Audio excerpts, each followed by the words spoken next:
How to get QR code of your location from Google Maps. So in this tutorial, I'm going to tell you how you can get the QR code of your location from Google Maps. So first of all, open the Google Maps and here just click on the location of which QR code you want to be made. So for example, I click over here. Once you've clicked on it, slide right and search for this option share. Click on share. After clicking on copy, come to Safari and search QR code monkey.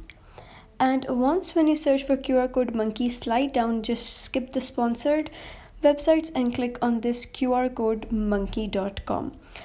And here all you have to do is just paste your location URL over here. Paste, and after that slide down and click on this QR code. Now it will take some time to create the QR code. Now you can see the QR code has been made, so just click on download PNG. So that was how you can create a QR code of your location from Google Maps. If you found this tutorial helpful, give it a thumbs up and don't forget to subscribe.